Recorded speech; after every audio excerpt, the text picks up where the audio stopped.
I'm talking about concealed underground cities called DUMBs.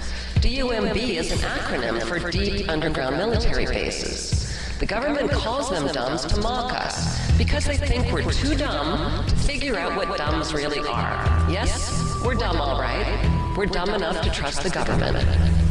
How big are these deep underground bases?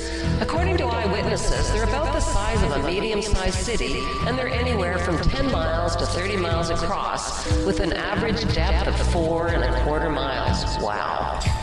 In America alone, there's at least 140 of them, and most of the tunneling activity is under military installations.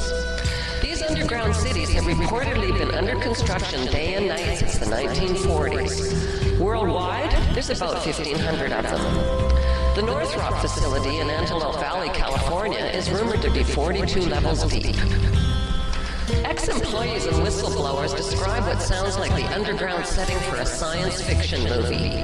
Tunnel machines that dig a mile of tunnel big enough for a 2-lane highway in a matter of minutes. High-speed magnetic levitation trains traveling between underground cities at fantastic speeds of up to 1,500 miles per hour. Are these ex-employees just making up these stories to get attention and publicity? Who are they, and what are their credentials? One of them is Richard Sauder, who wrote a book called Underground Bases and Tunnels. What is the government trying to hide? Sauder has an architectural PhD, and he's worked for a number of government agencies. His book describes a nuclear power laser drill called the Subterrane, capable of drilling an underground tunnel 7 miles long in a single day. It literally melts the rock away that's in its path and leaves behind a smooth, glazed, glass-like surface around the edges of the tunnels.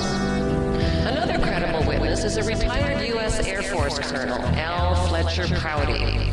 He wrote a book in 1973 called The Secret Team, explaining how underground cities are hidden from public view. So don't expect revolving glass doors and red carpets at the entrances and exits to these facilities. From 1955 to 1963, Prouty was the liaison between the CIA and the Department of Defense for military support of special operations. The Secret Team, which he names after his book, is a powerful, brutally violent international team that overthrows and influences governments all over the globe. Prouty compares it to a sprawling octopus, with the U.S. and the world in its deadly grasp.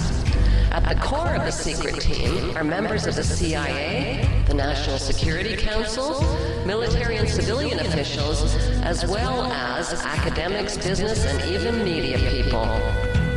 Each underground city is said to employ 10,000 to 18,000 workers and cost between $17 and $26 billion to build. Where does all that money come from? It comes from a concealed black budget that garners 25% of the gross U.S. national product, and it currently consumes $1.25 trillion per year. Ever wonder what happened to the trillions in so-called losses after the bankster crooks fleeced the world's major financial institutions, then got rewarded with taxpayer bailouts? Ever wonder what happens to the billions that they pocket from Afghanistan's opium trade and from the legal and illegal drug money? In Tim Weiner's book, The Blank Check, The Pentagon's Black Budget, he writes, there are two governments in the United States today. One is visible, the other is invisible. The first is the government that citizens read about in their local newspapers, and the second is highly secretive, interlocking agencies that carry out hidden agendas. Rumor has it that DUMBs are populated with aliens. Philip Schneider, an ex-government structural engineer, was involved in building deep underground military bases around the United States. For the last 2 years of his life, he gave public lectures about government cover-ups, black budgets, UFOs, and yes, aliens. On January 17, 1996, Schneider was found dead in his apartment with piano wire wrapped around his neck. Some say he was tortured and murdered in a military-style execution. James Casbolt is another whistleblower. Casbolt was a former MI6 agent who worked in Black Ops in London between 1995 and 1999. He has connections to ex-intelligence people who worked in underground bases and on ET-related projects. There are vast numbers of children and adults disappearing around the world and ending up in these underground bases, says Casbold, who claims he has seen aliens firsthand. Look around the environment we live in. Carbon dioxide, fluorocarbons, and methane have increased since 1958. Earth is being acclimatized. They are turning our atmosphere into their atmosphere. We are like a natural resource to them. Deplete the planet, move on to another. They want benign indifference. They want us drugged. We could be pets. We could be food. But all we really are is livestock. After learning all of this, the trillion-dollar question that needs to be asked is, why in hell are governments building a global underground network of cities with interconnecting tunnels? Why has Norway built a highly fortified and heavily guarded underground seed repository? Is there something they're not telling us? Are they expecting a global disaster? An apocalypse? An engineered biological or nuclear war? Or a pole shift? How about an ice age? Or some other catastrophic depopulating event? Whistleblower George Green believes an imminent nuclear war is being orchestrated by the global elite to reduce the world's population to 500 million. He believes that underground cities are a retreat for the global elite. If Green is right, what do these underground retreats come equipped with?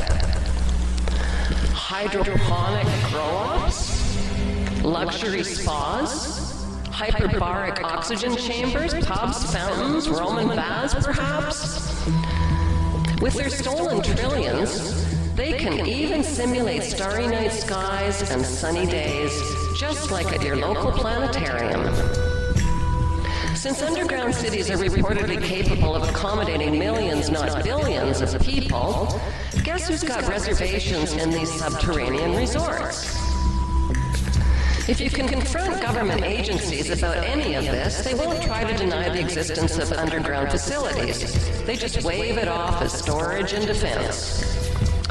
But what if whistleblowers like Casbold, Sauder, Prouty, and Schneider are all telling the truth? What if a hidden, secret global network of underground cities, tunnels, and maglev trains really do exist? And what if sinister plans by the ruling elite also exist? One can only guess that the stuff they're doing way down there isn't for the benefit of humankind, since none of us have reservations or even a timeshare. Thou shalt be visited of the Lord of hosts with thunder, and with earthquake, and great noise, with storm and tempest, and the flame of devouring fire.